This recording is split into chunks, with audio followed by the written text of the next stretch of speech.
Bonjour à toutes et à tous et bienvenue sur On en parle. Et aujourd'hui, on va parler de The Medium.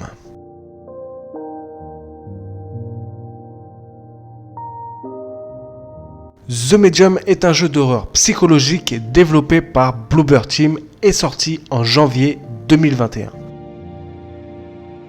C'est une exclusivité Microsoft et il est disponible dans le Game Pass ou alors il faudra débourser 60€, sachant que pour le moment il n'est disponible qu'en démat.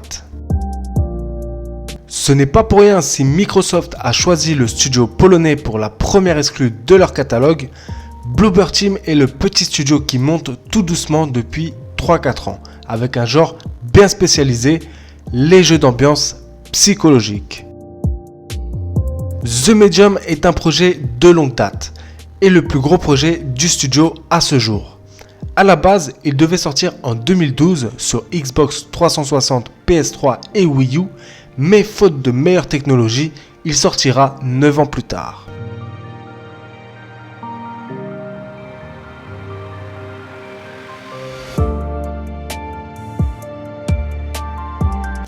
Hantée par le meurtre d'un enfant dans ses rêves, Marianne, une médium, va enquêter et essayer de comprendre ce qu'il s'est vraiment passé.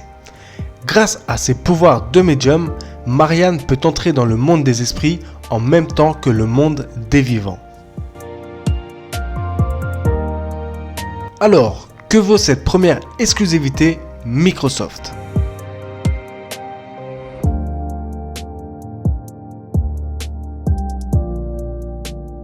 Comme je l'ai dit dans ma précédente vidéo test de Blair Witch du même studio, Bloober Team sait vraiment y faire pour ce qui est de la direction artistique. La mise en scène, même si parfois inégale, est vraiment réussie malgré peu de scènes marquantes. Mais c'est surtout l'ambiance du jeu, une spécialisation du studio qui est vraiment réussie, notamment les scènes qui se passent dans les deux mondes en même temps.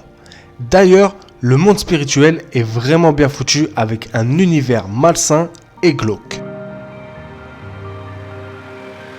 Concernant les graphismes, la meilleure version reste bien sûr le PC. Encore faut-il avoir le matos. Sur Series X, je ne sais pas, mais de ce que j'ai entendu, c'est très joli. Par contre, comme vous pouvez le voir en haut à gauche, je l'ai testé sur la Series S.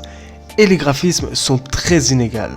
Des textures baveuses ou beaucoup de manque de détails. Bien que le rythme du jeu est lent en première partie, le scénario devient de plus en plus intéressant au fil de la progression. L'histoire est vraiment bien écrite et surtout nous emmène dans des directions où l'on ne s'y attend vraiment pas, surtout au dénouement final. Une autre spécialisation du studio, Bloober Team, aime bien faire des scénarios avec des intrigues, sous-intrigues, etc. L'OST du jeu est juste magnifique, avec des thèmes très variés qui se complètent parfaitement avec l'ambiance du jeu et les scènes.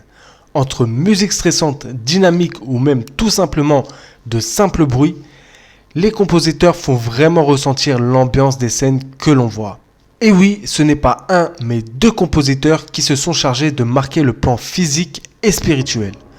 Arkadiusz Rejkowski et Akira Yamaoka.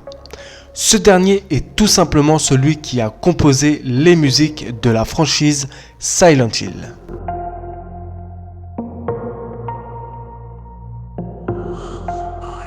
Le gameplay est assez classique, mais propose plusieurs phases de gameplay, comme de l'infiltration, des enquêtes en mode point and click, etc.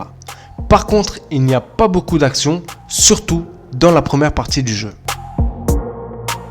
Marianne peut interagir dans les deux mondes, que ce soit pour des énigmes ou trouver son chemin.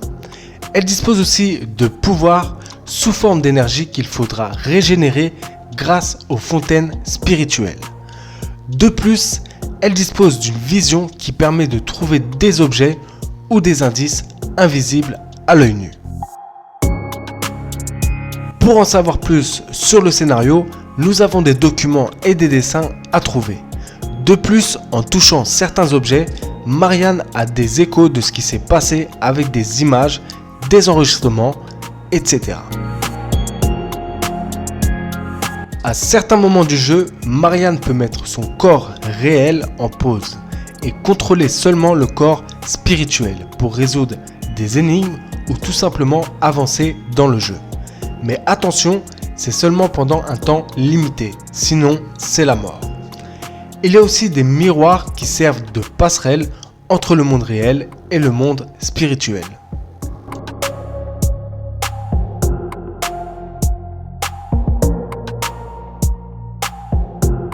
Alors, ce défaut va diviser plusieurs joueurs. Certains, comme moi, trouveront que c'est le plus gros défaut du jeu, et d'autres diront que ça ne les dérange pas. Mais je vais vous expliquer pourquoi ce choix de la part des développeurs me gêne. Eh bien, tout simplement, l'immersion. Sachez qu'à la base, en 2012, les développeurs avaient pensé le jeu en vue FPS. D'ailleurs, tous leurs derniers jeux se jouent avec cette vue. Mais justement, ils souhaitaient changer et surtout s'inspirer de Silent Hill ou Resident Evil. C'est d'ailleurs grâce à ça qu'ils ont pu embaucher le compositeur de Silent Hill. L'idée n'est pas mauvaise, au contraire même, mais plutôt la façon dont c'est pensé. J'aurais préféré une vue à l'épaule, car le problème, comme j'ai dit, c'est l'immersion, et on ne ressent pas vraiment les craintes ou autres du personnage principal. En fait, on est plus spectateur qu'acteur. Bien sûr, encore une fois, ça dépend du ressenti des gens. Mais moi, c'est comme ça que je le ressens et c'est vraiment dommage car ça plombe complètement l'expérience du jeu. Je pense qu'ils auraient dû se contenter de cette caméra fixe seulement lorsque Marianne est dans les deux mondes en même temps. Bloober Team a toujours voulu ces jeux très sombres, mais généralement on monte de 2 traits la luminosité et c'est bon. Eh bien pas dans The Medium. C'est simple, si on augmente la luminosité, il y a un voile blanc qui gâche tout l'écran. Et si on laisse, eh bien on ne voit rien. Pour le coup, je trouve qu'ils ont mal géré ce paramètre, car à mon avis, ceux qui disposent du ray tracing n'ont sûrement pas ce problème, ou alors ça vient de moi.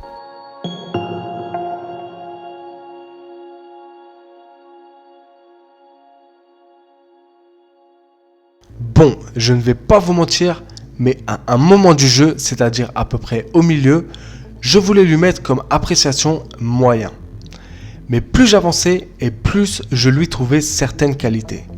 Donc finalement, je trouve que The Medium est un bon jeu.